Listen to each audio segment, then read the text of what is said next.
Good morning, it is day 7 of the event window here at the Hurley Pro Trestles. The Swatch Women's Pro also on standby as we see current Jeep ratings leader Tyler Wright talking with her coach, anticipating a call. We could be seeing the semi-finals hit the lineup today. Yesterday, incredible highlights. We discovered our top 4 in both the men's and women's divisions, and it is set to be a fantastic finish to an amazing event with a lot of great stories playing out. I got good company here on the desk this morning. Strider Wozalewski joins us, a good reputation for taking on big waves, but also doesn't mind a couple of backhand flares out here as well. How are you, Strider? I love the grovel. Good to see you. Yeah, good morning. We've also got Ross Williams with us there, and Ross, I know you're absolutely buzzing at the chance of getting into these semi-final heats today. Yeah, it's so stacked, and with Felipe and Jordy, and then of course the hometown hero Tanner in the mix. It's going to be a really cool mix of the underground guy up against the guy that's just been smashing it with Felipe. Let's check out the program, see what's happening on the show today. We're going to get the call. We'll find out if these finals will get underway. We're also going to review what's happening in the Hurley Pro. We've got great matchups, especially in the top half of the draw. Jordy Smith taking on Felipe Toledo. Can't wait to break that one down. And then the Swatch Women's Pro also standing by. So a lot to get through. Let's dive straight into it. This first semi-final, obviously these two competitors have established themselves as the highest scoring competitors in the draw. It's just going to be a question of whether Jordy Smith can overpower Felipe's amazing aerial act. Yeah, it's going to be tough. The size of the waves are going to match up with Felipe really well. He's just so amazing at putting waves together, his flow over the sections, that, I mean, he's climbing over whitewater, making it look just seamless. So doing that on subpar waves, it's just incredible what he's doing. Ross, Jordy's the only guy who's gotten close to putting up the kind of numbers that Felipe has throughout the rounds. But when you think back to Felipe's events that he has won in the past, there's that similar trend of 18 plus heats as he rolls through the rounds. Yeah, it's once Felipe kind of opens up that count of 18 points or better, he doesn't look back. And so I think for Jordy Smith, it's going to be a tall order for him to beat Felipe, especially if the waves are like what we're looking at right here on your screen. But if if the waves are a little bit bigger and Jordy really sticks to that rail, Jordy when he starts sliding his tail, sometimes he does it too much, then it looks a little skatey. He's still ripping. He's got tons of flow. That board looks fast, but I think if he's going to beat Felipe, he's going to really have to knife on that rail. Definitely, pretty amazing. Felipe's heat score average for this contest, 18.24. That is 2 points higher than any other semi-finalist. So he's in rare form, the kind of form that has seen him going on to 3 CT victories in the past. And you just know when he's feeling this confident, he's almost unbeatable. Yeah, and I made a comment yesterday about how his hip looked like it might have been hurting him, but in that you could just see how clean everything was. I mean, he was just, if he is in pain, he's just surfing right through it, because I still can't believe how he could connect the subpar wave and make it look that good. He's just flying across whitewater sections, making it look like they're not even there. Ross, Jordy has the benefit of great memories to call on for this contest. It was the last event that he took out, 2014. This is a big one though. Felipe, he's got all that pressure because he actually hasn't had the victory here. He's only had a semi-final. Well, we talk about, we use cliches all the time, and I think actually for this one, for Jordy Smith, it does matter. It's going to, the fact that he has that positive memory of beating John, which is another big name, just a couple of years ago. If for some reason we don't run a contest today, we could run tomorrow with a bit of a hurricane swell, which would be good for Jordy. He's a bigger guy. He could get on that rail. So I think it bodes well for him to have that memory. He might click right back into that. Sounds good. That is going to be a fantastic heat. After the break, though, we're going to transition into Swatch Women's Pro Talk. Tyler Wright will be taking on Sage Eriksson.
scrutiny on what could be.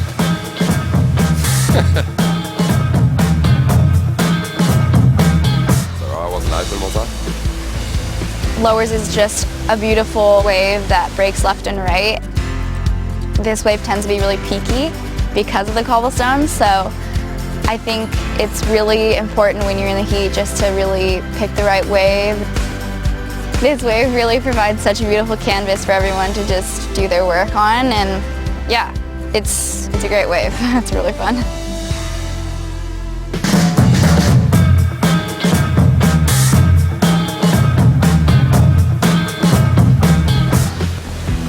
We could be looking at a potential finals day here for the Swatch Women's Pro, and Tyler Wright has a massive opportunity to extend her ratings lead.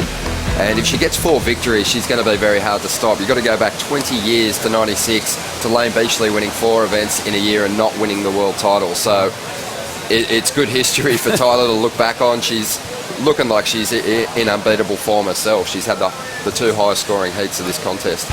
Who beat Lane that year? Lisa Anderson. Wow, that's incredible. Win 4 events and not win. Yeah, so, I mean, really the question is, you guys, we talked about it for just a second during the break, how is Sage going to beat Tyler? She's surfing that well right now, Tyler is. So, you know, my hunch is for her, she needs to get, obviously, the best waves of the heat and go on her backhand. She's just a little more aggressive on her backside where she gets that steeper angle and can throw buckets everywhere, and she could get it done. Well, I mean, I really think that she's got more in the tank, and I think if she pushes a little harder and we see that extra flare out of her, we're going to actually, the judges are going to be like, whoa, she does have more in the tank, and give her more of a score than, you know, into that excellent range. And I think she's got it in there. She's just got to pull it out. More in the tank, meaning like maybe a tail slide or yeah, something. push a little harder, use a little more rail, and get up in the lip and pivot. I'm loving seeing Sage do well, but here's the thing. I think Sage has already started to push it, and she still hasn't broken into the excellent range with any individual ride. So she's got a lot of work to do. She's going to have the heat of her life to overcome Tyler Wright. Tyler's been coasting and getting excellent numbers. So this is as tough a draw as a competitor could have here in the Swatch Women's Pro.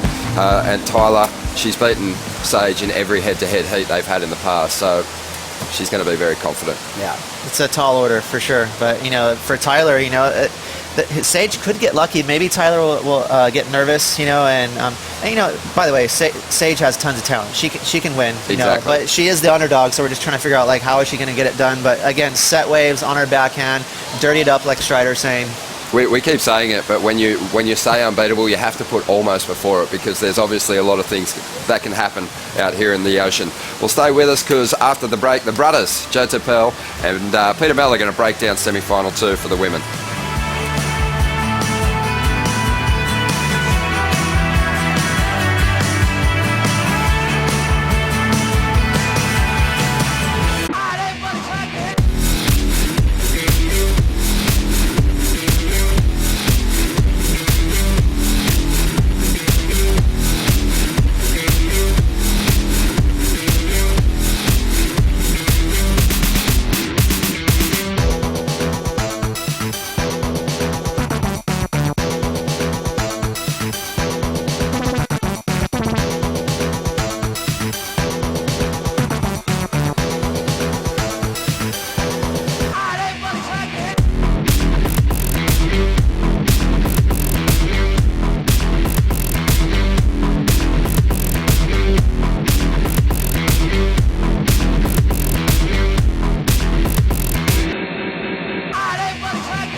Good morning and welcome to Dawn Patrol here for the Hurley Pro and the Swatch Women's Pros. We wait for the official call to see if it will be finals day. Joe Trappell alongside former big wave champ Peter Mell.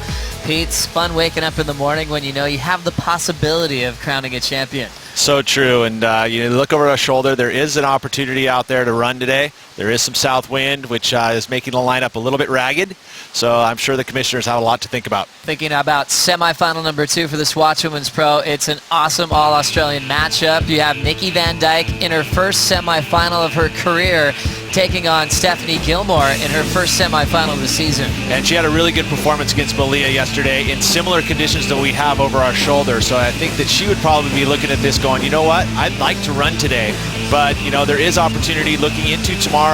There is Orlean, the hurricane out there, and it's been producing some surf out there and hopefully arriving tomorrow.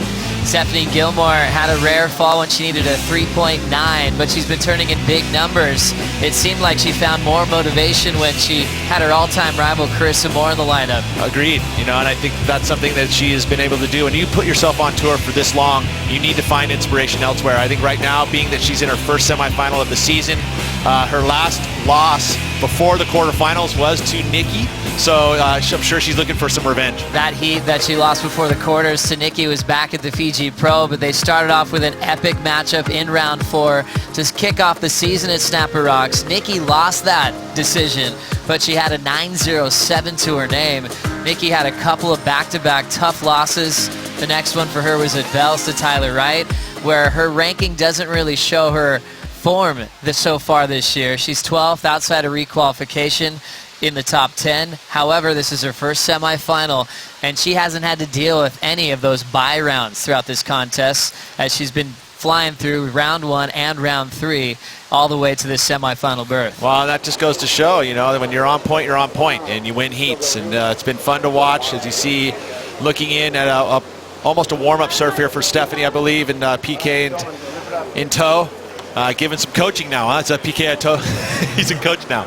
Watching Steph Gilmore prepare, she's always so calm and collected. Her rail work is second to none. Does Nikki Van Dyke need to go for those grab rail reverses that she showcased at the Australian Open, or change her game at all to be the 6-time world champion? Her performance against Malia was solid. I think that if you're in order to start seeing herself go into the 9-point range, which is what we've seen from Steph Gilmore a lot, it is going to take a little bit something extra. And if she's got that in her tank, which I know she does, and she starts pulling it out right out of the gates too, if she really shows the judges on that first wave that she means business, I think that would help her out a lot. Again, it doesn't take much for Stephanie. All she has to do is be on good waves and not make mistakes, and she's going to get big scores. Looking forward to seeing that clash. Coming up next on Dawn Patrol, we'll get the official call for finals day and break down semifinal number 2 of the Hurley Pro with local boy Tanner Gudauskas taking on Joel Parkinson.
Welcome back to Dawn Patrol. Still anticipating the call to find out if we're going to get the semi-finals underway here on day 7.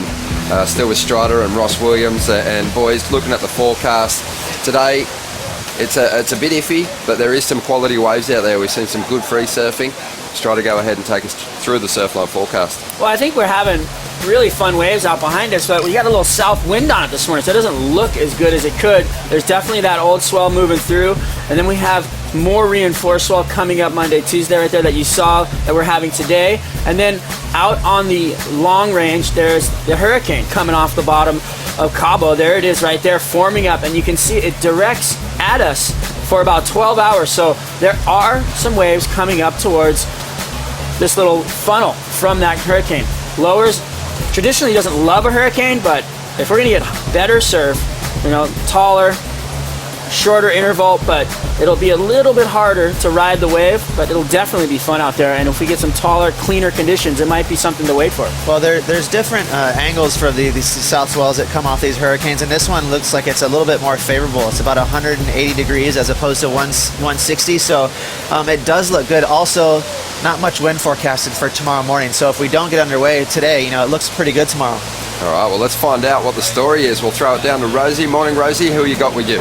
Good morning. I've got Deputy Commissioner Jessie Miley-Dye. And Jessie, a little bit different, the conditions today, than what we've seen in the past. You've had a little surf out there. How are the waves today? Yeah, a couple of us, Kieran and I actually just went and tested the conditions for everyone. But it's kind of super windy, and all those beautiful conditions that we've had for so far this event are not there. So we're actually going to be off for today. We're still looking at that hurricane swell, and we're going to cross fingers that it comes in for either tomorrow or Thursday. So Strider just took us through, the Surfline forecast. So what are the commissioners seeing on there? You did just mention it, but can you kind of give us a pinpoint of what you're thinking in the next couple of days? Yeah, we're definitely looking at that hurricane swell coming in, and possibly being a swell that doesn't last for days and days, but I think that it's definitely obviously going to be better than today. The one thing about hurricane swells here at lowers is that it gets a little bit peaky, so we may not have those really long rights that we've been seeing, but there's definitely going to be some great conditions, and I think it's definitely a much better idea for us to be running in those bigger conditions and that new swell than this kind of dropping conditions and high wind. All right, there you have it, another lay day in the books, and we do have options on the way, so good to see there's some swell on the horizon. Back to you, Ronnie. Thank you, Rosie. Yeah, that's very interesting. I think Jessie's breakdown of the conditions that could be coming our way could really favour the surfers in the top half of the draw in the men's Hurley Pro. Both Felipe and Geordie, they don't really need that long-running wave to get big turns done. On the bottom side of the draw, an amazing matchup. Tony Gadauskas, he's been putting together some of the best waves of the contest. He's got the only 10-point ride. He's up against Joel Parkinson, but these two guys definitely need a bit more length in the ride, Strider, to get the big scores done. Yeah, well, I don't know.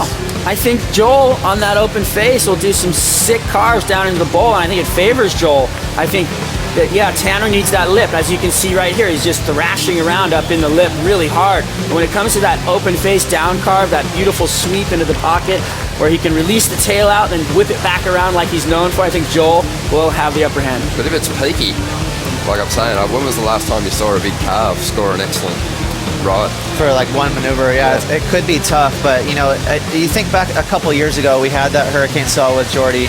It was, it's relatively peaky. It was still 2 to 3 to maybe even 4 maneuvers worth. So I think for Joel, and remember, it's been a while since we kind of forgot, but almost 7 days ago now, but he had one of the best performances this entire event, almost 19 points. So Joel is on a magic surfboard, and he is, I'm thinking, a heavy favorite in this heat, but I can't help but to think back to Tanner's left that he had against Gabriel Medina. That was one of the best surf waves I've seen in this event as well. So it's going to be a cooker. It's a fantastic heat. I love the fact that Joel is fighting really hard for this next championship tour win. It's been a long time between drinks for Joel. 2013 in Bali, he had a victory, but this is going to be a rare opportunity for him to stitch up a 13th CT victory.